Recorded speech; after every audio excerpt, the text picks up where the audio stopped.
सभी को जय हिंद, नमस्कार। हम लोग क्या पढ़ रहे हैं? हम लोग क्लाइमेटोलॉजी पढ़ रहे हैं। ठीक है, क्लाइमेटोलॉजी में हमने अपना पहला टॉपिक एटमॉस्फेयर पढ़ लिया। आज का जो हमारा टॉपिक होगा वो क्या होगा? हमारा आज का टॉपिक होगा इंसोलेशन एंड हीट बजट। ठीक है, सूर्य तप एवं उष्मा संतुलन।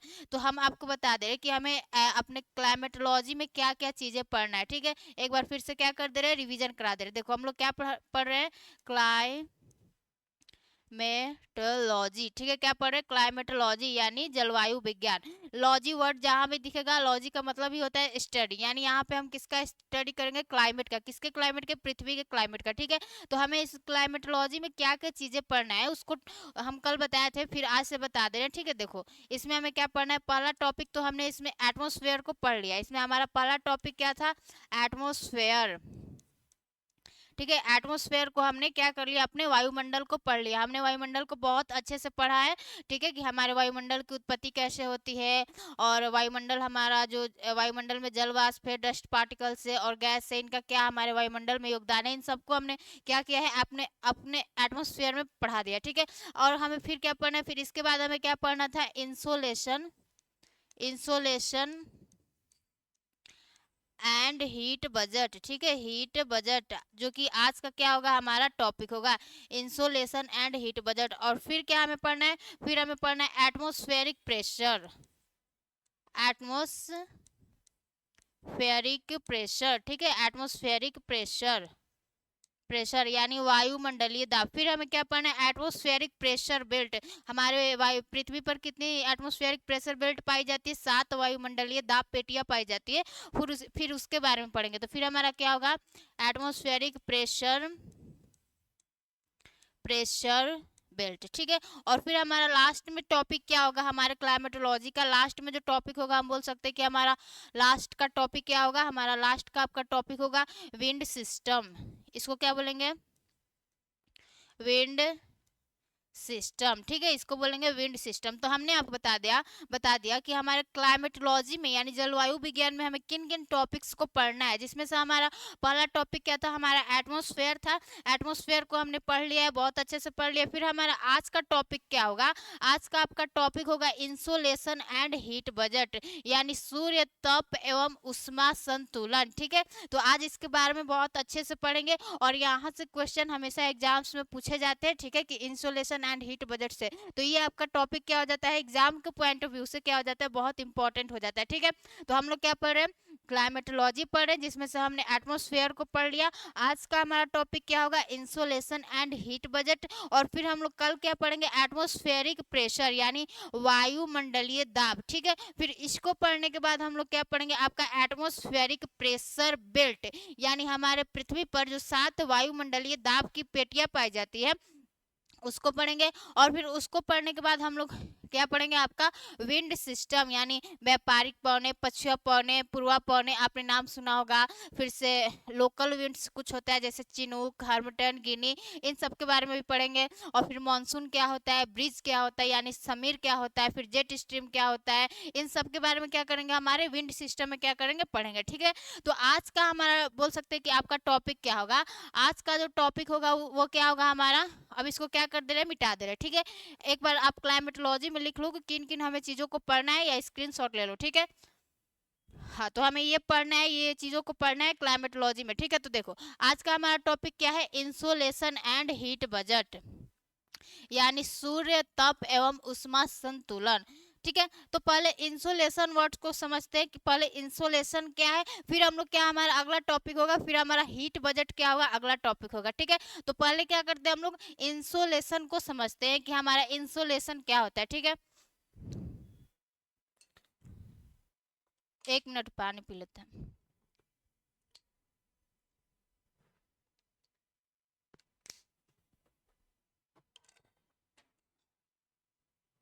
हाँ, तो देखो अब हम लोग क्या समझेंगे कि हमारा इंसोलेशन क्या होता है, यानी सूर्य तप क्या है। सूर्य तप समझने के बाद हम लोग क्या पढ़ेंगे? फिर आपका हीट बजट पढ़ेंगे। हीट बजट से क्वेश्चन बहुत आते हैं, इसलिए उसको क्या करना है? हमें बहुत ही अच्छे से पढ़ना है। ठीक है, तो देखो अब हम लोग क्या पढ़ते हैं? हमारा इंसोलेशन क्या है। अगर आप इंसोलेशन वर्ड को देखो, क्या पढ़े? इंसोलेशन लेशन, ठीक है। अगर आप इंसोलेशन वर्ड को देखो तो जो हमारा इंसोलेशन है वह 3 वर्ड से मिलकर बना है। अब वो वर्ड कौन कौन से देखो, इंसोलेशन है यह क्या है हमारा 3 वर्ड से क्या होकर मिलकर बना है। पहला वर्ड क्या है हमारा, देखो पहला वर्ड क्या है हमारा, incoming, incoming, incoming solar, solar radiation, incoming solar radiation, ठीक है। इनकमिंग सोलर रेडिएशन यानी हम आपको बता रहे हैं कि जो हमारा इंसोलेशन है उसको कहते, मतलब इंसोलेशन का डेफिनेशन हम क्या करें, पढ़ने की कोशिश करें कि इंसोलेशन है क्या।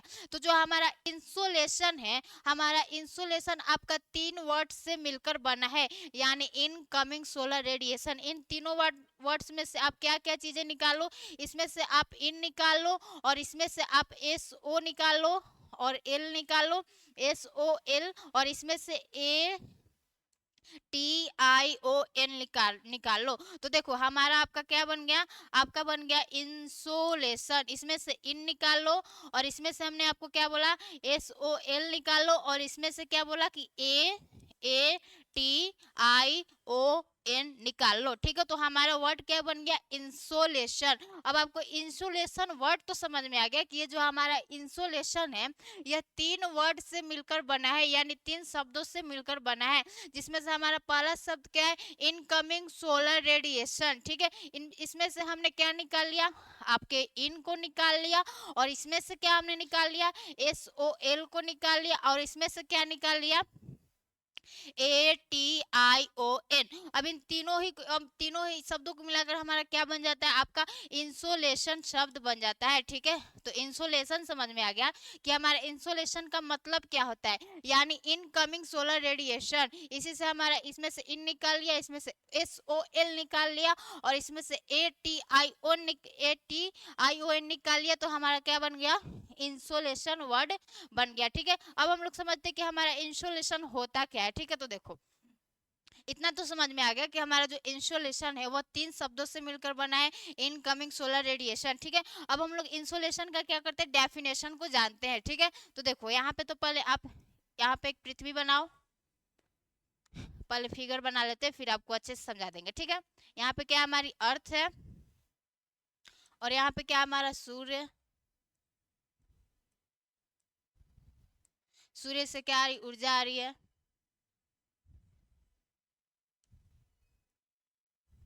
ठीक है। पहले फिगर बना लेते हैं फिर आपको अच्छे से समझाएंगे, ठीक है।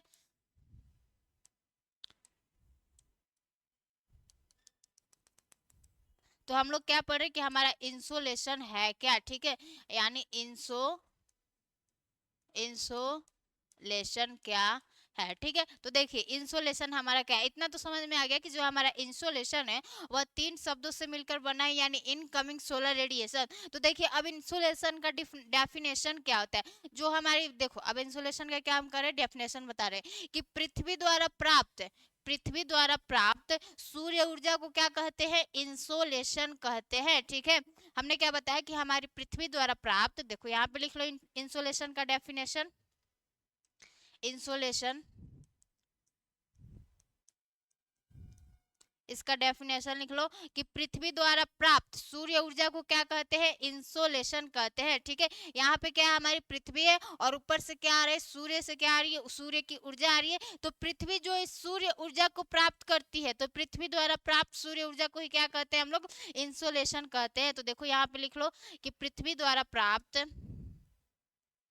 पृथ्वी द्वारा प्राप्त सूर्य ऊर्जा, सूर्य ऊर्जा, सूर्य ऊर्जा को, ऊर्जा को इंसोलेशन कहते हैं, ठीक है। सूर्य ऊर्जा को इंसोलेशन कहते है। तो आपको इंसोलेशन समझ में आ गया कि जो हमारा इंसोलेशन है पहले तो वो 3 शब्दों से मिलकर बना है, यानी इनकमिंग सोलर रेडिएशन। यहाँ पे क्या हमारा इनकमिंग सोलर रेडिएशन, इसमें से हमने इन निकाल लिया, इसमें से एस ओ एल निकाल लिया और इसमें से A T I O N निकाल लिया, तो हमारा क्या बन गया, इंसोलेशन बन गया। फिर हमने आपको इंसोलेशन का डेफिनेशन बताया कि हमारा इंसोलेशन का डेफिनेशन क्या होता है? तो पृथ्वी द्वारा प्राप्त सूर्य ऊर्जा को क्या कहते हैं? आपका इंसोलेशन कहते हैं। पृथ्वी द्वारा प्राप्त सूर्य ऊर्जा को क्या कहते हैं? इंसोलेशन कहते हैं। तो इंसोलेशन का डेफिनेशन समझ में आ गया कि हमारे पृथ्वी द्वारा प्राप्त सूर्य ऊर्जा को क्या कहते हैं हम लोग? इंसोलेशन कहते हैं। अगर आपसे कोई इंसोलेशन का डेफिनेशन पूछे तो आप बता दोगे ना कि जो हमारी पृथ्वी है, जो पृथ्वी हमारे सूर्य से क्या करती है? ऊर्जा प्राप्त करती है। यानी पृथ्वी द्वारा प्राप्त सूर्य ऊर्जा को क्या कहते हैं? आपका इंसोलेशन कहते हैं। और इंसोलेशन हमारे 3 वर्ड से मिलकर बना है, इनकमिंग सोलर रेडिएशन। ठीक है, अब हम लोग देखते हैं कि जो हमारी पृथ्वी है, पृथ्वी तो क्या करी? सूर्य से ऊर्जा प्राप्त करी है। तो हम देखते हैं कि जो हमारी पृथ्वी है वह सूर्य से ऊर्जा किस रूप में प्राप्त करती है। ठीक है, यानी जो सूर्य से ऊर्जा आ रही है उससे पृथ्वी किस रूप में प्राप्त करती है। ठीक है, तो हमारा अगला हम क्या देखेंगे कि पृथ्वी द्वारा प्राप्त सूर्य ऊर्जा को तो हम इंसोलेशन कहते हैं, लेकिन जो यह पृथ्वी सूर्य की ऊर्जा को प्राप्त कर रही है वह किस फॉर्म में प्राप्त करती है। ठीक है, तो देखिए फिर से यहाँ पे क्या बना लीजिए आप, यहाँ पे अर्थ बना लीजिए। यहाँ पे क्या हमारी पृथ्वी, तो हम आपसे पूछ रहे हैं कि जो हमारी पृथ्वी है, जब पृथ्वी सूर्य से ऊर्जा प्राप्त करती है तो यह वह किस फॉर्म में प्राप्त करती है। ठीक है, तो देखो यानी वह किस फॉर्म में प्राप्त करती है। हम बोल सकते हैं कि जो पृथ्वी है वह सूर्य की अगर ऊर्जा प्राप्त कर रही है तो वह किस रूप में प्राप्त करती है। ये हमारा सवाल है कि वह किस रूप में क्या करती है? प्राप्त करती है। तो देखिए जो हमारा सूर्य है, सूर्य से आने वाली पृथ्वी पर ऊर्जा, देखो सुनो, सूर्य से आने वाली पृथ्वी पर ऊर्जा पृथ्वी को सौर विकिरण के रूप में प्राप्त होता है। पृथ्वी को किस रूप में प्राप्त होता है? आपसे कोई पूछे कि जो हमारे सूर्य से ऊर्जा आ रही है, तो सूर्य से ऊर्जा आ रही है तो पृथ्वी इसको किस रूप में प्राप्त करती है? पृथ्वी को किस रूप में प्राप्त होता है? तो सूर्य से आने वाली ऊर्जा पृथ्वी को सौर विकिरण के रूप में प्राप्त होता है। उसको क्या बोलते हैं? सौर विकिरण। ठीक है, इतना समझ में आ गया कि जो हमारे सूर्य से ऊर्जा आती है तो सूर्य से आने वाली ऊर्जा पृथ्वी को किस रूप में प्राप्त होता है? तो सूर्य से आने वाली ऊर्जा पृथ्वी को सौर विकिरण के रूप में प्राप्त होता है। ठीक है, पृथ्वी को किस रूप में प्राप्त होता है? ये अच्छे से आप क्या कर लेना, वर्ड को याद रख लेना कि पृथ्वी को जो सौर ऊर्जा है वो किस रूप में प्राप्त होती है? तो सौर विकिरण के रूप में प्राप्त होती है। ये जो हमारा सौर विकिरण है यह ऊर्जा का सबसे बड़ा क्या होता है? संग्रह होता है। ठीक है, इसमें क्या होती है? X rays, gamma rays, ultraviolet, ये सब सारी किरणें पाई जाती है। ठीक है, तो हमने आपको बताया कि सूर्य से आने वाली ऊर्जा पृथ्वी को सौर विकिरण के रूप में प्राप्त होती है, जो कि क्या होती है? हमारी ऊर्जा का क्या होती है? सबसे बड़ा संग्रह होती है। यह ऊर्जा का क्या होता है? ऊर्जा का सबसे बड़ा क्या होता है? संग्रह होता है। बड़ा सबसे बड़ा संग्रह होता है। ठीक है, सबसे बड़ा संग्रह होता है, जिसे क्या कहते हैं? जिसे इलेक्ट्रोमैग्नेटिक स्पेक्ट्रम कहते हैं। जिसे क्या कहते हैं हम लोग? आपको इलेक्ट्रोमैग्नेटिक स्पेक्ट्रम कहते हैं। ठीक है, जिसे बोलते क्या है हम लोग? जिसे बोलते हैं आपका इलेक्ट्रोमैग्नेटिक स्पेक्ट्रम। ठीक है, इसको क्या बोलते हैं? Electromagnetic spectrum. ठीक है, इलेक्ट्रोमैग्नेटिक स्पेक्ट्रम।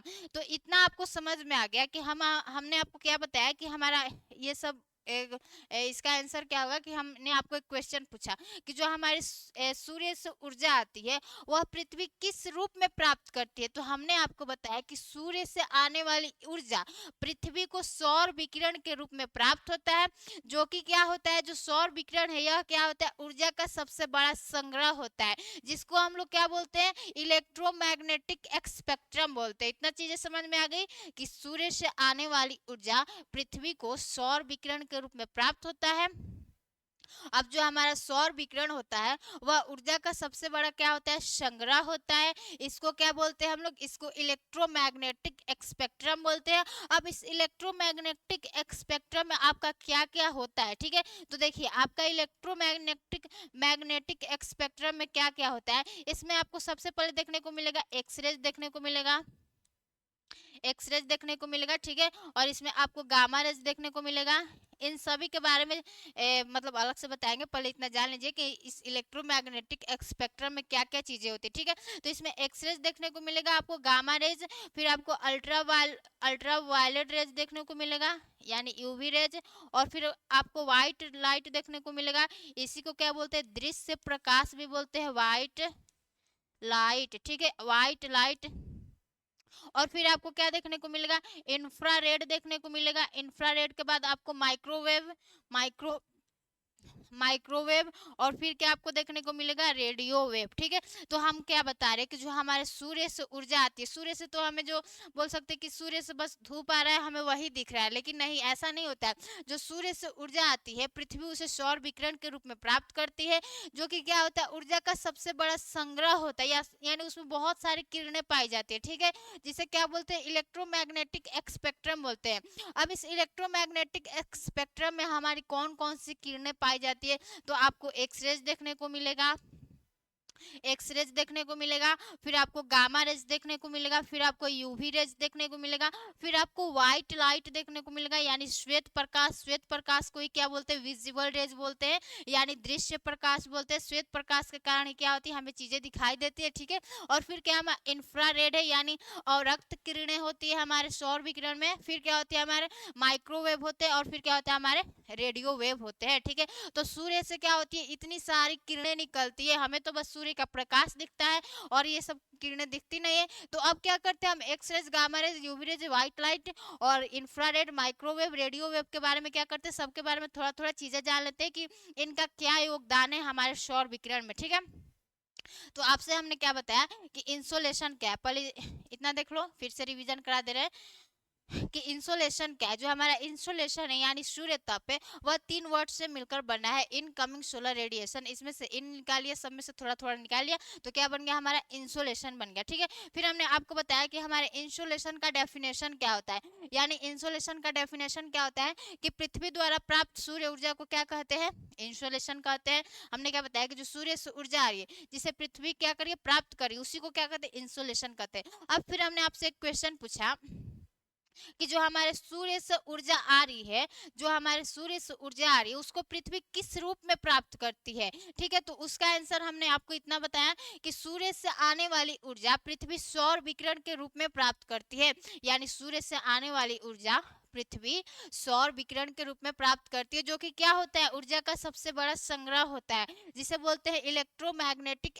स्पेक्ट्रम, ठीक है, इलेक्ट्रोमैग्नेटिक स्पेक्ट्रम। अब इसमें कौन कौन सी किरणें पाई जाती है, इसमें एक्स रेज पाया जाता है, गामा रेज पाया जाता है, यूवी रेज पाया जाता है, व्हाइट लाइट पाया जाता है, और इंफ्रारेड पाया जाता है, माइक्रोवेव पाया जाता है, रेडियो वेव पाया जाता है, ठीक है। तो इतना आपको चीजें समझ में आ गई कि ये सब क्या होता है। अब हम लोग इन सारे किरणों के बारे में थोड़ा सा क्या कर लेते हैं, पढ़ लेते हैं, ठीक है। तो देखिए यहाँ पे क्या हमारा, जो हमारा इलेक्ट्रोमैग्नेटिक स्पेक्ट्रम है, इलेक्ट्रोमैग्नेटिक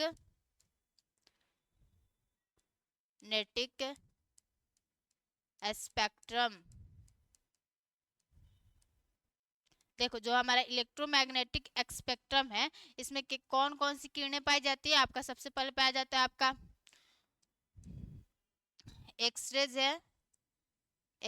है, फिर क्या हमारा गामा रेज है, फिर क्या हमारा यूवी रेज है, ठीक है, यूवी रेज है, फिर क्या हमारा व्हाइट लाइट है,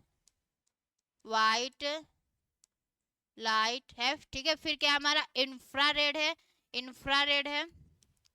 इंफ्रारेड है, फिर क्या हमारा माइक्रोवेव है, और फिर क्या हमारा रेडियो वेव है, ठीक है। तो इन सब के बारे में अब थोड़ा थोड़ा सा क्या कर लेते हैं, जान लेते हैं, ठीक है। तो जो हमारा आपका एक्सरे और गामा रेज होता है, जो हमारा एक्सरे और गामा रेज होता है, यह क्या होता है ना कि एक्सरे और गामा रेज को हमारा आयन मंडल यानी बहिर्मंडल तथा आयन मंडल इसे हमारे पृथ्वी तक आने ही नहीं देते हैं, ठीक है।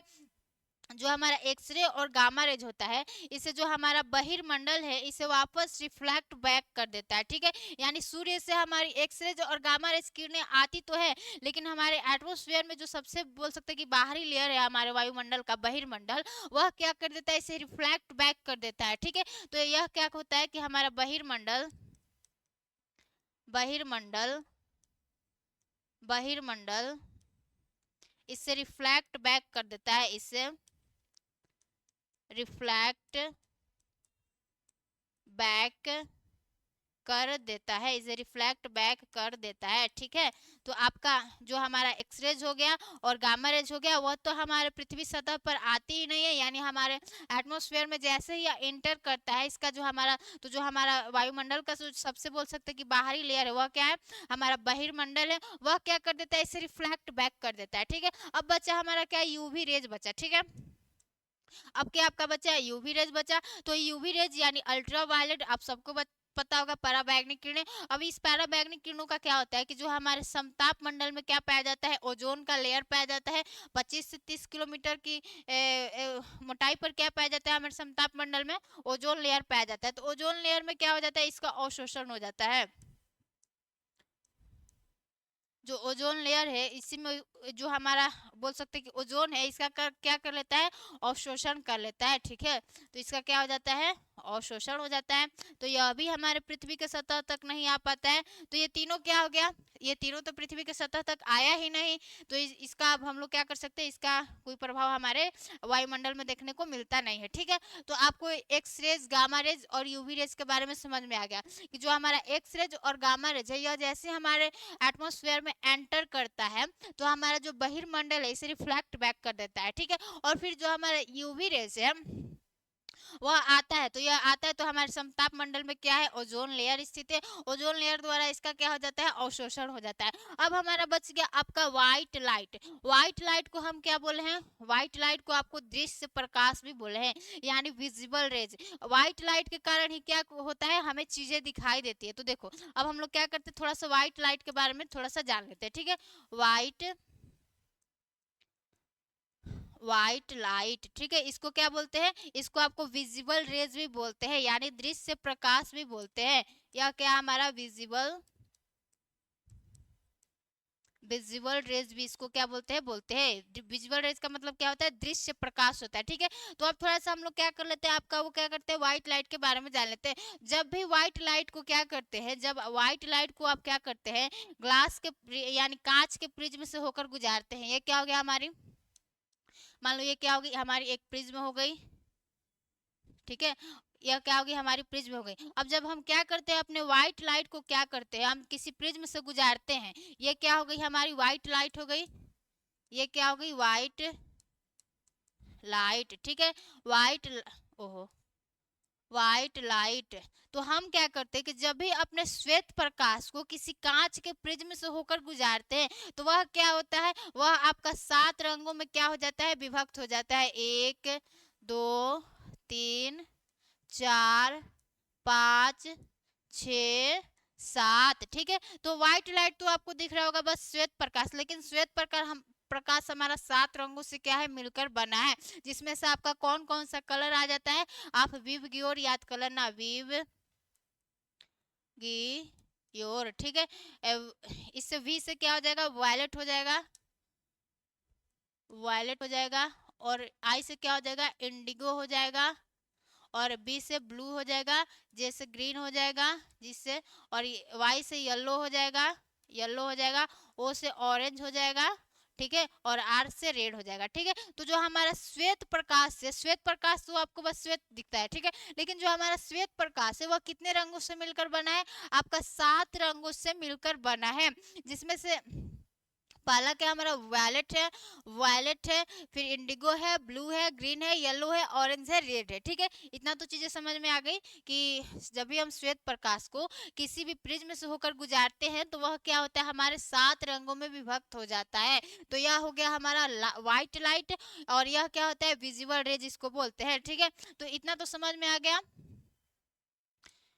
हमने व्हाइट लाइट के बारे में भी क्या कर लिया, पढ़ लिया। अब हम लोग देखते हैं अवरक्त किरणें यानी इंफ्रारेड। ठीक है, इंफ्रारेड देखो यहाँ पे हमारा क्या है, सूर्य से ऊर्जा आ रही है और पृथ्वी पर क्या हो रही है, प्राप्त हो रही है। अगर हम बोले कि हम अगर आपको इंफ्रारेड के बारे में कुछ चीजें बताएं तो क्या होगा कि देखो अगर हम अवरक्त किरणें हैं तो अवरक्त किरणों के कारण ही क्या होता है, दिन में हमें धूप का यानी दिन में जो धूप उगता है तो उसी अवरक्त किरणों के कारण ही क्या होता है, हमें ऊर्जा का अनुभूति होता है। हम क्या बता रहे हैं कि अगर आप सौर विकिरण से क्या करो, इस अवरक्त किरणों को अनुपस्थित कर दो, यानी सौर विकिरण से इस आप अवरक्त किरणों को अगर हटा देते हो तो हमें क्या होगा कि हमें तापमान की क्या हो जाएगी, जो हमारा सौर विकिरण में तापमान है वह क्या हो जाएगा, अनुपस्थित हो जाएगा। ठीक है, तो आपको इतना समझ में आ गया कि जो हमारा इंफ्रारेड है, इंफ्रारेड के कारण ही क्या होता है, हमें ऊर्जा का अनुभूति होता है दिन में। अगर आप सौर विकिरण से इस अवरक्त किरणों को हटा दोगे तो क्या हो जाएगा, हमारे सौर विकिरण से क्या हो जाएगा, जो हमारा तापमान है वह क्या हो जाएगा, अनुपस्थित होगा। ठीक है, अनुपस्थित हो जाएगा। तो अवरक्त किरणें कितना जरूरी है कि अगर सौर विकिरण में हमारी अवरक्त किरणें हैं तभी हमें क्या होता है, दिन में या धूप में ऊर्जा का अनुभव होता है। अगर आपका सौर विकिरण से अवरक्त किरणों को आप हटा देते हो तो क्या होगा, जो हमारा सौर विकिरण है उसमें से तापमान क्या हो जाएगा, अनुपस्थित हो जाएगा। ठीक है, तो आपको इंफ्रारेड यानी अवरक्त किरणें के बारे में समझ में आ गया कि सौर विकिरण में अगर अवरक्त किरणें नहीं होगा तो इसमें से तापमान क्या हो जाएगा, अनुपस्थित हो जाएगा। अगर सौर विकिरण में अवरक्त किरणें हैं तभी हमें दिन में यानी धूप में ऊर्जा का अनुभूति होता है। ठीक है, तो अवरक्त किरणें आपको समझ में आ गया कि क्या होता है कि अगर मान लो सौर विकिरण में यानी जो सूर्य से हमारी ऊर्जा आ रही है और जिसमें इतने सारे किरण हैं और इन सारे में से अगर हम अवरक्त किरणों को ही क्या कर दे, हटा दे, बोले जाओ तुम्हारा कुछ काम नहीं है, तुम तो बस ऐसी हो, तो ऐसे नहीं है ये। अगर अवरक्त किरणों को हम हटा देते हैं सौर विकिरण से तो क्या होगा, हमें तापमान नहीं मिलेगा। ठीक है, तो अगर सौर विकिरण में अवरक्त किरणें हैं तभी हमें दिन में या धूप में ऊर्जा का अनुभूति होता है। ठीक है, तो अवरक्त किरणें क्या हो जाती है, हमारे लिए बहुत इंपॉर्टेंट हो जाती है। और ये इसके बारे में आपको तो पता होगा,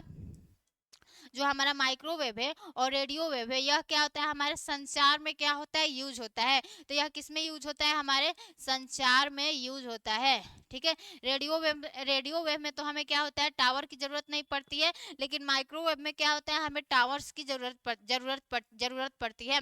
तो इन सभी किरणों के बारे में आपने क्या कर लिया, थोड़ा थोड़ा बोल सकते हैं कि ओवरव्यू ले लिया कि सब इनका क्या मतलब बोल सकते हैं कि महत्व है। तो अगर इसके बारे में कोई पूछेगा तो आप बता दोगे ना कि हमारा अवरक्त किरण का महत्व क्या है, और माइक्रोवेव क्या होता है, रेडियो वेव क्या होता है, और एक्सरे और गामा रेज तो हमारे एटमॉस्फेयर में आता ही नहीं है। क्यों, क्योंकि जो हमारा बहिर्मंडल है इससे रिफ्रैक्ट बैक कर देता है। ठीक है, तो एक टॉपिक आपका क्या हो गया, क्लियर हो गया कि हमारा इंसोलेशन क्या है। इंसोलेशन फिर से रिवीजन करा दे। ठीक है, इंसोलेशन जो है हमारा 3 वर्ड से मिलकर बना है, यानी इनकमिंग सोलर रेडिएशन। इसमें से थोड़ा थोड़ा इसमें से इन, इसमें से एस ओ एल, इसमें से A T I O N ले लिया तो हमारा क्या बन गया, इंसोलेशन बन गया। ठीक है, अब हम लोग क्या करते हैं, आपका इंसोलेशन का डेफिनेशन जान लेते हैं कि इंसोलेशन का डेफिनेशन क्या होता है। तो पृथ्वी द्वारा प्राप्त सूर्य ऊर्जा को क्या कहते हैं, हम लोग इंसोलेशन कहते हैं। ठीक है, यानी जो सूर्य से ऊर्जा आ रही है और पृथ्वी जो उसे प्राप्त कर ले रही है उसको क्या बोलते हैं, हम लोग इंसोलेशन कहते हैं। देखो, सूर्य से ऊर्जा आया, पृथ्वी ने उसको प्राप्त कर लिया, उसको क्या बोलते हैं, इंसोलेशन कहते हैं। ठीक है, तो पृथ्वी द्वारा प्राप्त सूर्य ऊर्जा को क्या कहते हैं, इंसोलेशन कहते हैं। फिर हमने आपको बताया कि जो सूर्य से ऊर्जा आ रही है, पृथ्वी उसे प्राप्त करी, तो पृथ्वी किस रूप में प्राप्त करती है। तो फिर हमारा अगला इस क्वेश्चन का आंसर क्या होता है कि सूर्य से आने वाली ऊर्जा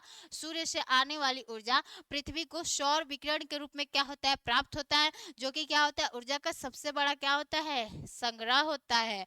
अब इसमें क्या क्या होता है, जिसे हम लोग क्या बोलते हैं, इलेक्ट्रोमैग्नेटिक स्पेक्ट्रम बोलते हैं। इतना चीजें आपको समझ में आ रही है। ठीक है, फिर इसमें इलेक्ट्रोमैग्नेटिक स्पेक्ट्रम में क्या क्या कौन कौन सी किरणें होती है, तो हमने बताया इसमें एक्स रेज होता है, गामा रेज होता है, यूवी रेज होता है, व्हाइट लाइट होता है, और फिर क्या होता है हमारा इंफ्रारेड होता है, माइक्रोवेव होता है, रेडियो वेव होता है। ठीक है, तो इतना चीजें आपको समझ में आ गई, इंसोलेशन समझ में आ गया। और इंसोलेशन को आपको क्या करना है, अच्छे से पढ़ के जाना है। क्यों, क्योंकि यहाँ से क्वेश्चन क्या होता है, आपके एग्जाम्स में पूछे जाते हैं। ठीक है, यहाँ से क्वेश्चन बहुत क्या होता है कि आपके एग्जाम्स में क्या होते हैं, पूछे जाते हैं।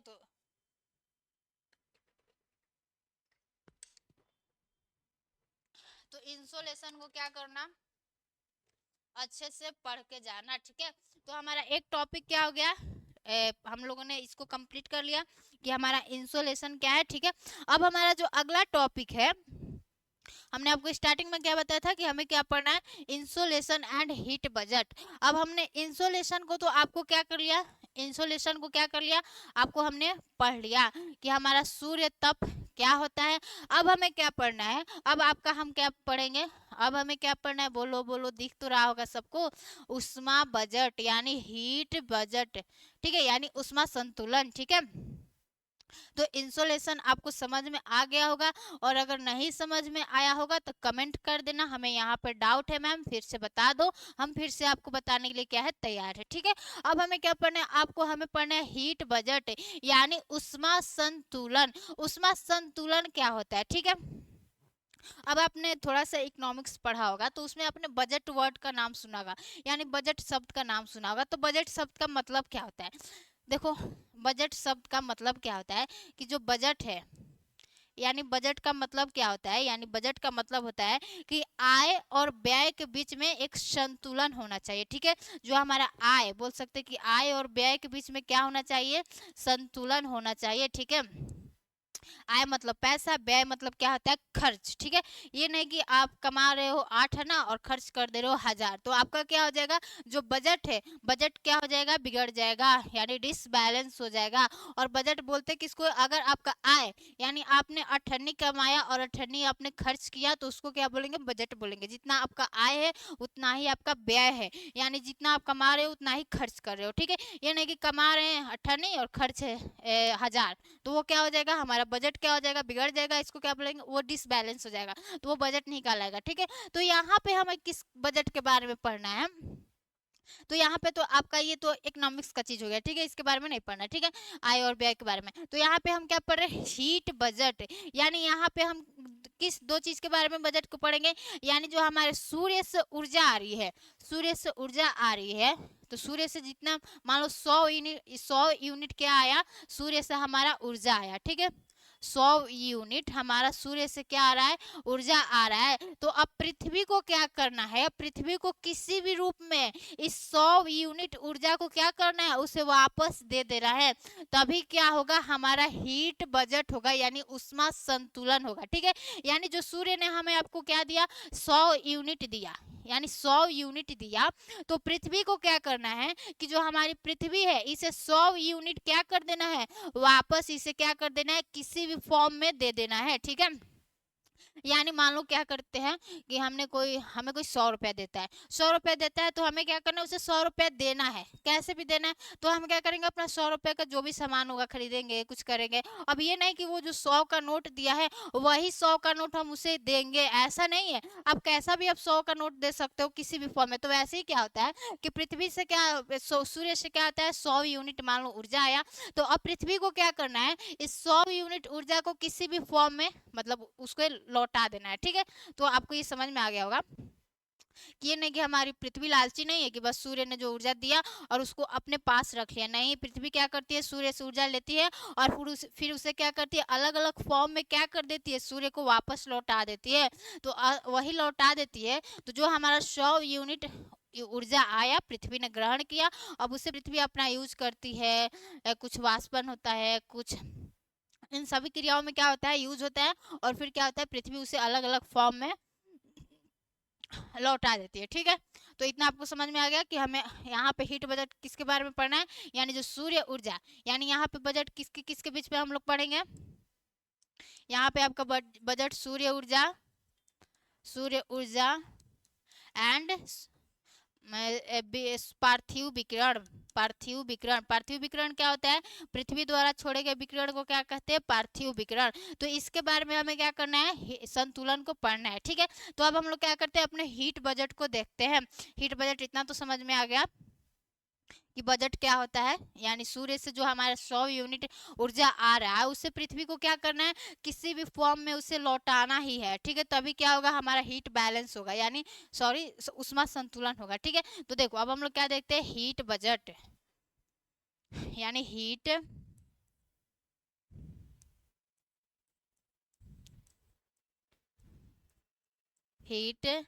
बजट, ठीक है, हीट बजट पहले तो हमें आपको बचपन का बात बता रहे हैं कि जैसे पहले हम लोग को क्या होता था कि कभी 10 रुपया मिलता था, मान लो किसी दोस्त का 10 रुपया खो जाता है, तो हम लोग क्या करते हैं कि उसका 10 का नोट वहीं पे हमें दिख भी जाता है, तो वहाँ पे क्या करते थे हम लोग, वहीं पे उसके नोट पे खड़े हो जाते थे और देखते थे कि कब वो उधर जाएगा कि हम इस नोट को अपने पास रख लेंगे। ठीक है, तो पहले हम लोग क्या थे, हम लोग तो लालची है, लेकिन हमारी पृथ्वी क्या है, वह लालची नहीं है।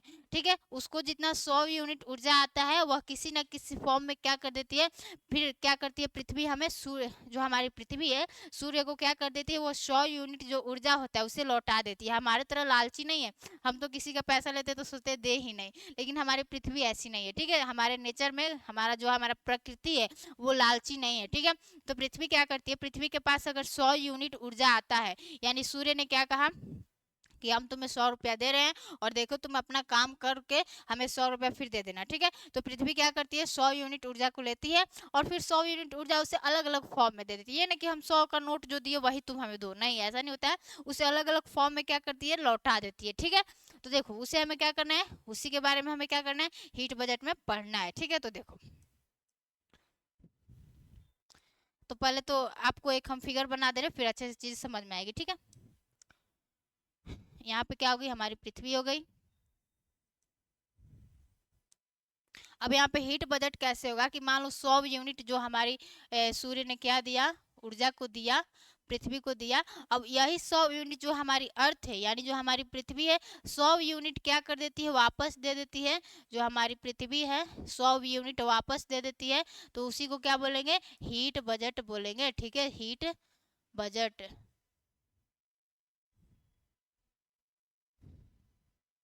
एक मिनट रुक जाओ, यूनिट। ठीक है, 100 यूनिट जो दी, तो जो हमारी पृथ्वी है उसे क्या करना है, जो 100 यूनिट है उसे वापस क्या कर देना है, दे देना है। ठीक है, तो देखो अब क्या हमने बना लिया, यहाँ पे पृथ्वी बना लिया, और जो हमारी पृथ्वी है अपने चारों तरफ से क्या है, वायुमंडल से क्या है, घिरी हुई है। तो यहाँ पे इसके चारों तरफ क्या बना लेते हैं, वायुमंडल बना लेते हैं।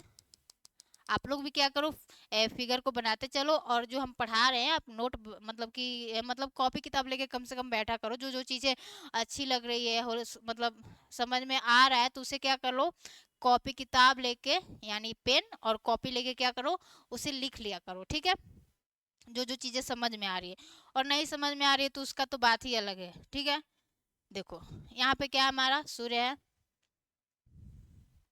यहाँ पे क्या है, सूर्य है। ठीक है, चीज़ें तो समझ में आ जानी चाहिए, क्योंकि हम इतना भी कोई रॉकेट साइंस नहीं पढ़ा रहे हैं कि समझ में नहीं आएगी। ठीक है, समझ में आ जानी चाहिए, और जो चीज़ें समझ में आ रही है उसको क्या कर लो, आप एक बार अपना कॉपी पेन लेकर उसको लिख लो, और चीज़ों को बार बार रिवीजन करोगे, तभी क्या होगा आपका, मतलब बोल सकते हैं कि कोई भी टॉपिक जो है वो क्लियर होगा। ठीक है, तो आपको क्या करना है, जैसे जैसे हम बता रहे हैं वैसे वैसे जैसे हम बना रहे हो, आपको भी क्या करना है, बनाना है। ठीक है, तो देखो यहाँ पे क्या हो रही है, हमारी सूर्य से ऊर्जा आ रही है, सूर्य से क्या आ रही है, ऊर्जा आ रही है। ठीक है, तो 100 यूनिट में से क्या होता है कि अब जैसे ही हमारे सूर्य से ऊर्जा आई, तो सूर्य से ऊर्जा आती है, तो सूर्य की ऊर्जा की कुछ मात्रा को, यानी सूर्य की ऊर्जा की कुछ मात्रा मतलब कितना, जो हमारा 6% भाग होता है, यानी सूर्य की 6% जो यूनिट, मतलब मान लो 6% जो बोल सकते हैं, अभी परसेंटेज में लिख रहे हैं। ठीक है, जो हमारा 6% यूनिट है, एक मिनट, यहाँ पे क्या हमारा सूर्य है, और हम क्या आपको बता रहे हैं कि जब सूर्य से ऊर्जा आती है, तो सूर्य से आने वाली ऊर्जा को जो हमारी पृथ्वी है उसके 6% भाग को, यानी 6% भाग को क्या करती है, जो हमारा बहिर्मंडल तथा आयन मंडल है, आयन मंडल तथा बहिर्मंडल, उसे बिना यूज किए ही क्या कर देता है, रिफ्लेक्ट बैक कर देता है। ठीक है, तो क्या होता है, जो हमारा बहिर्मंडल है, जो हमारा बहिर्मंडल तथा आयन मंडल,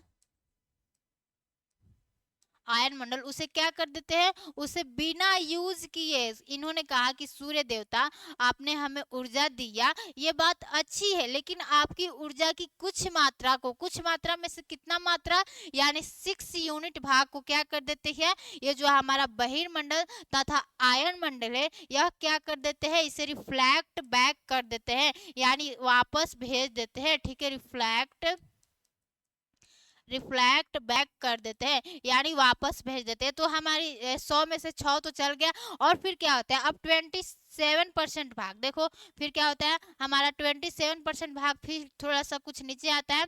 तो जो हमारा 27% भाग है, 27% भाग हमारे एटमॉस्फेयर में मौजूद है क्लाउड्स और डस्ट पार्टिकल्स द्वारा, हमारे एटमॉस्फेयर में मौजूद मौजूद क्लाउड्स एंड डस्ट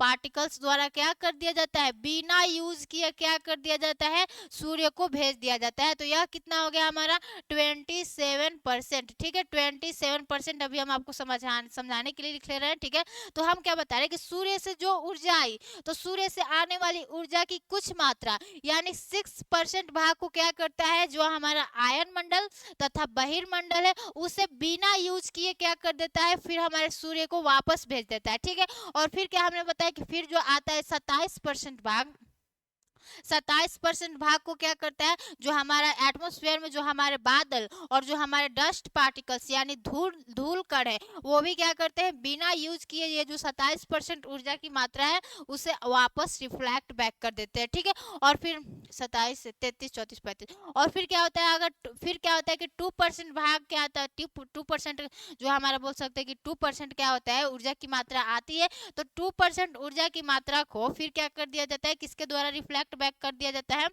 2% हमारे पृथ्वी सतह पर जितनी हमारे बोल सकते हैं कि बर्फ की चादरें हैं। ठीक है, हमारे पृथ्वी सतह पर क्या है, बर्फ की चादरों द्वारा, बर्फ की चादरों द्वारा, बर्फ की चादरों द्वारा और चिकनी चट्टानों की सतहों द्वारा, चिकनी चिकनी चिकनी चट्टानों चिकनी चट्टानों की सतहों द्वारा, ठीक है, और घास के मैदानों द्वारा, घास के मैदानों द्वारा, घास के मैदानों द्वारा, घास के मैदानों द्वारा, और फिर क्या, सतही जलों द्वारा, सतही जल द्वारा इस 2% ऊर्जा की भाग को क्या कर दिया जाता है, बिना यूज किए सतही जल द्वारा 2% ऊर्जा की भाग को क्या कर दिया जाता है, रिफ्लेक्ट बैक कर दिया जाता है। ठीक है, शॉर्टकट में रिफ्लेक्ट बैक लिख दिया। ठीक है, तो हमने आपको बताया। तो ये कितना हो गया, टोटल कितना हो गया, टोटल आप देखोगे तो 35% हो गया। ठीक है, टोटल क्या हो गया, 33, 34, 35। ठीक है, यानी 35 यूनिट हो गया। ठीक है, तो 35 यूनिट तो क्या कर दिया, हमारे जो आए वही, यानी देखो फिर से समझा रहे हैं, समझ में नहीं आया तो फिर से समझो। ठीक है, ठीक है, देखो कि हमने क्या बताया कि हीट बजट क्या होता है, यानी जो हमारी सूर्य है, सूर्य 100 यूनिट ऊर्जा को देती है और पृथ्वी उसे 100 यूनिट ऊर्जा को किसी किसी अलग फॉर्म में लौटा देती है। इसको क्या बोलते हैं हम लोग, हीट बजट बोलते हैं। तो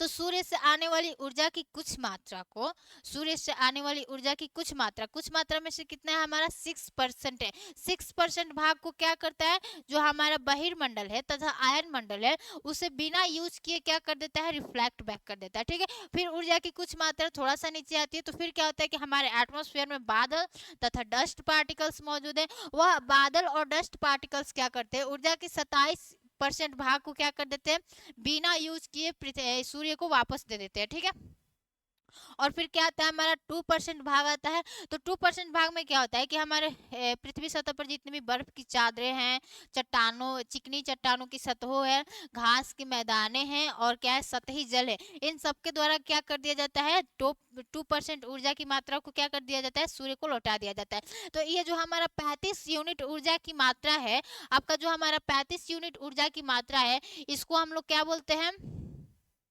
इसको आपको एल्बिडो कहते हैं, एल एल्बिडो। ठीक है, अब आपसे कोई पूछे कि हमारा एल्बिडो क्या होता है, तो एल्बिडो आपको हम बता रहे हैं क्या होता है, कि सूर्य द्वारा पृथ्वी द्वारा प्राप्त सूर्य की वह ऊर्जा की मात्रा, यानी देखो पृथ्वी द्वारा प्राप्त सूर्य ऊर्जा की वह मात्रा जिसे पृथ्वी यूज किए बिना ही क्या कर देती है, वापस उसे उसी फॉर्म में क्या कर देती है, रिफ्लेक्ट बैक कर देती है। समझ में नहीं आया, देखो और एल्बिडो क्या होता है, मान लो सूर्य ने ऊर्जा दिया पृथ्वी को, और पृथ्वी ने कहा कि ठीक है आपने ऊर्जा दिया, लेकिन हमें इतना ऊर्जा की जरूरत नहीं है। आप क्या करो कि जो आपका 35 यूनिट ऊर्जा है, पृथ्वी क्या करती है, बिना यूज किए ही क्या कर देती है, सूर्य को वापस दे देती है। उसी को क्या बोलते हैं, एल्बिडो बोलते हैं। ठीक है, तो हमारे सूर्य द्वारा यानी हमारी पृथ्वी द्वारा प्राप्त सूर्य ऊर्जा की वह मात्रा जिसे पृथ्वी बिना यूज किए ही क्या कर देती है, रिफ्लेक्ट बैक कर देती है, उसको क्या बोलते हैं, एल्बिडो बोलते हैं। अब 35 यूनिट तो पृथ्वी ने क्या कर दिया, हमारी लौटा दिया। अब कितना यूनिट बचता है हमारा, 65 यूनिट। ठीक है, अब क्या कितना यूनिट बच गया हमारा, 65 यूनिट बच गया। तो अब हमें क्या देखना है कि 65 यूनिट जो हमारी ऊर्जा है उसे पृथ्वी किस किस फॉर्म में लौटाती है। ठीक है, तो अब देखते हैं, अगला फिगर बनाते हैं। अब क्या बच गया हमारा, 65%, 65 यूनिट। तो यहाँ पे क्या है हमारा, जो हमारी अर्थ है चारों तरफ से क्या है, एटमॉस्फेयर से क्या है, घिरी है। तो देखो यहाँ पे क्या हमारा सूर्य है। अब हमें कितना पढ़ना है, 65 यूनिट।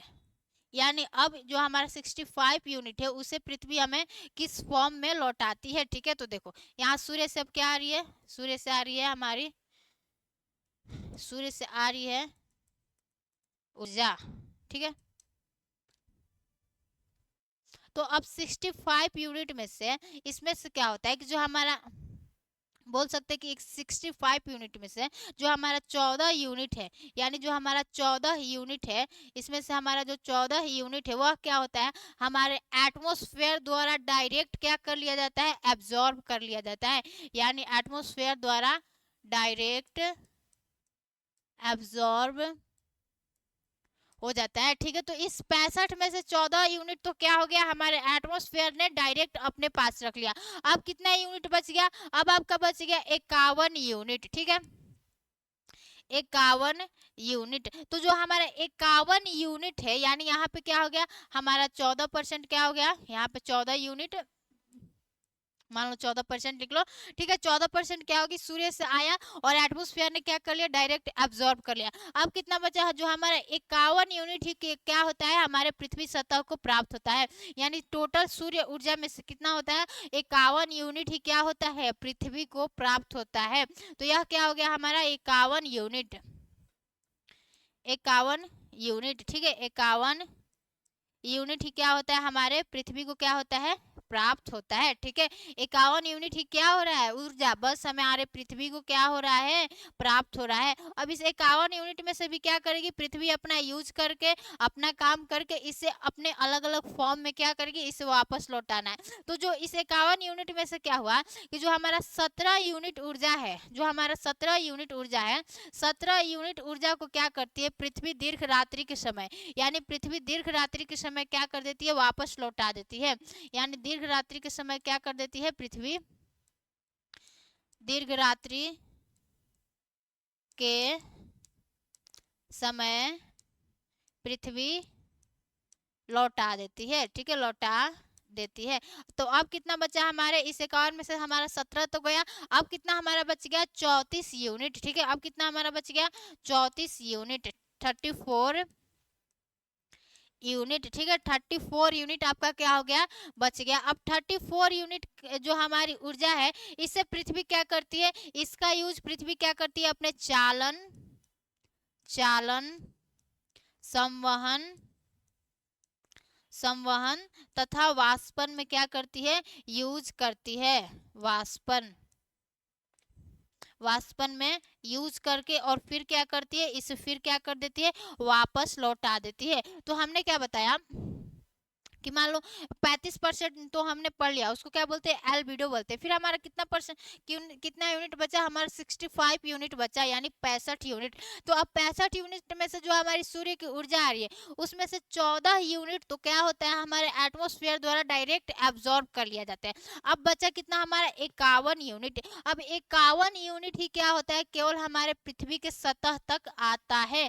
अब इस 51 यूनिट में से हमारी जो पृथ्वी है वह 17 यूनिट तो क्या करती है, 17 यूनिट दीर्घ रात्रि को ही क्या कर देती है, वापस हमारे सूर्य को दे देती है। ठीक है, 17 यूनिट इसने क्या कर दिया, वापस सूर्य को दीर्घ रात्रि को क्या कर दिया, लौटा दिया। अब कितना बचा हमारा, 34 यूनिट। इस 51 में से 17 यूनिट तो लौटा दी, अब हमारा 34 यूनिट बचा।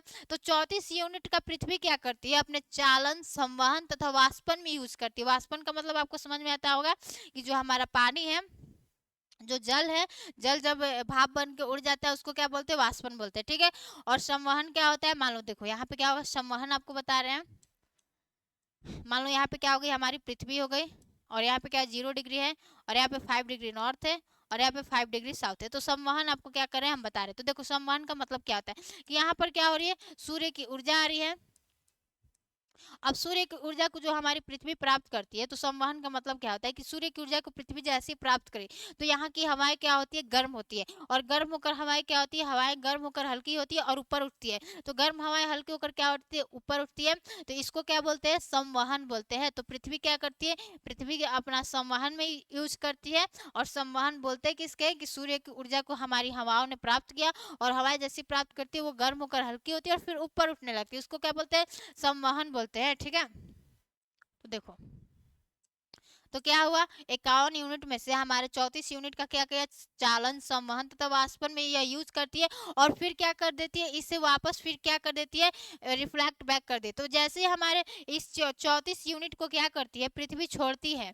अब 34 यूनिट को हमारे पृथ्वी ने छोड़ा, तो हमारे एटमोस्फेयर में जो क्लाउड्स और जो हमारे डस्ट पार्टिकल्स ये सब क्या कर लेते हैं, इसको एब्जॉर्ब कर लेते हैं, और फिर क्या करते हैं, फिर ये अपना अलग अलग फॉर्म में क्या करते हैं, भेज देते हैं। तो देखो ये कितना हो गया हमारा, 14 प्लस 34 क्या हो गया, 4 4 8 और 3 1 4। ठीक है, तो 48, और 48 तो ये हो गया, और ये क्या होगा हमारा 17, यानी 8 7 15 और 4 1 5, यानी 65 यूनिट हो गया ना।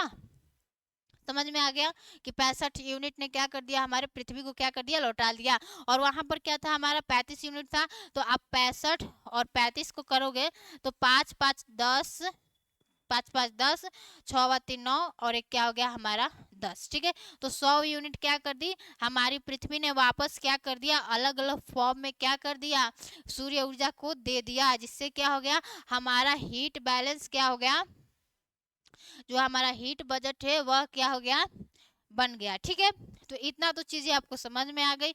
अगर थोड़ा सा ये क्या है, समझ में नहीं आता है तो चीजों को फिर दोबारा देखो, फिर दोबारा देखोगे फिर समझ में आएगा। ठीक है, क्योंकि एक चीज को अगर एक बार आप पढ़ते हो तो वो ज्यादा चीजें समझ में नहीं आती, और जब एक चीज को 2 बार 3 बार पढ़ते हो तो आपका डाउट क्या होता है, क्लियर होता है, और फिर आपको चीजें क्या होने लगती है, समझ में आने लगती है। ठीक है, और जब आपका पढ़ाई में क्या आ जाएगा, इंटरेस्ट आ जाएगा, चीजें समझ में आने लगेगी, चीजें समझ में आने लगेगी, तो आपको बोल सकते हैं कि पढ़ने से कोई नहीं रोक सकता है। ठीक है, अगर आप पढ़ रहे हो और पढ़ाई समझ में नहीं आ रही, तो समझ में नहीं आती है तो आप कॉपी किताब रख के बंद करके सो जाते हो। ठीक है, और अगर वहीं पे आप पढ़ रहे हो और चीज़ें बहुत अच्छे से समझ में आ रही है, आपको उस पढ़ाई में इंटरेस्ट आ रहा है, तो क्या होगा कि जब जब किसी भी चीज़ को करने में इंटरेस्ट आने लगता है तो वो हमें करने से कोई नहीं रोकता है। तो ठीक है, तो वैसे ही जब आपको ये चीज़ें समझ में आएगी, ये थोड़ा सा क्या है, मतलब बोल सकते हैं कि थोड़ा सा बोल सकते हैं कि इसको समझना है।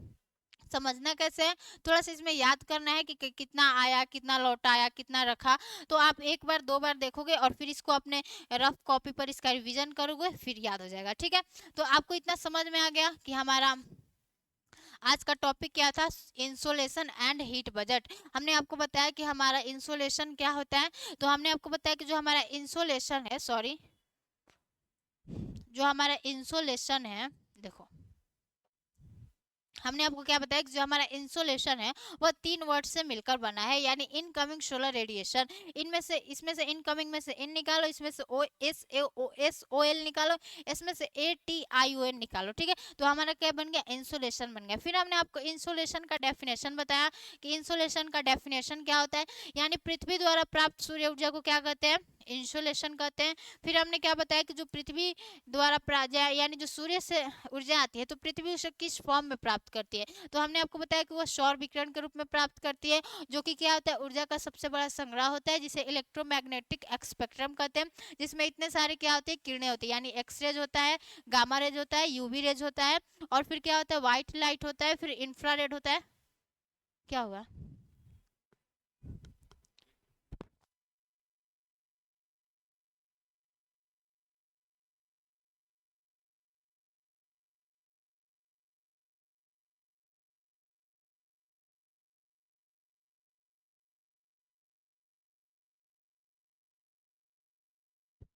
हाँ, तो आपको इतना समझ में आ गया कि हमारा सौर विकिरण क्या होता है और ये सब इलेक्ट्रोमैग्नेटिक स्पेक्ट्रम क्या है, जो कि इतने सारे इसमें किरणें पाई जाती हैं, ठीक है। और आपको ये सारे किरणों के बारे में हमने बताया कि एक्सरे और जो हमारा गामा रेज है उसे बहिर्मंडल में क्या होता है, उसे रिफ्लेक्ट बैक कर दिया जाता है, ठीक है। तो इतना चीजें आपको क्या हो गई, समझ में आ गई। और फिर हमने व्हाइट लाइट को भी बताया कि जब व्हाइट लाइट को किसी प्रिज्म से होकर आप गुजारते हो तो वह क्या होता है, हमारे 7 रंगों में क्या हो जाता है, विभक्त हो जाता है, ठीक है। और फिर हमने आपको क्या बताया, हीट बजट। इसको एक बार आप क्या कर लेना, अच्छे से देख लेना। देखो हीट बजट में हमने क्या बताया कि मान लो सूर्य से क्या आ रही है, 100 यूनिट ऊर्जा आ रही है। अब 100 यूनिट ऊर्जा आ रही है तो पृथ्वी को क्या करना है, 100 यूनिट ऊर्जा को क्या करना है, किसी भी फॉर्म में लौटाना है, ठीक है। तो जो हमारा सूर्य से आने वाली ऊर्जा की कुछ मात्रा में से 6% भाग को जो हमारा बहिर्मंडल तथा आयन मंडल है उसे रिफ्लेक्ट बैक कर देता है, ठीक है। और फिर जो हमारा 27 यूनिट भाग आता है, तो उसमें से हमारा 27 यूनिट जो भाग होता है वह बादल तथा हमारे डस्ट पार्टिकल्स द्वारा क्या कर दिया जाता है, बिना यूज किए लौटा दिया जाता है। और फिर 2% भाग को, यानी जो 2% यूनिट ऊर्जा होती है वह बर्फ की चादरों द्वारा, चिकनी चट्टानों की सतहों द्वारा, घास के मैदानों द्वारा तथा सतही जलों द्वारा लौटा दिया जाता है, ठीक है। तो इस 35 यूनिट ऊर्जा को क्या कहते हैं, एल्बिडो कहते हैं। एल्बिडो कहते किसे है, यानी पृथ्वी द्वारा प्राप्त सूर्य की वह ऊर्जा जिसे पृथ्वी यूज किए बिना ही क्या कर देती है, उसे वापस लौटा देती है, उसे एल्बिडो कहते हैं। तो इस 35 यूनिट को तो हमने देख लिया। अब कितना हमारा बचा, 65 यूनिट बचा, ठीक है।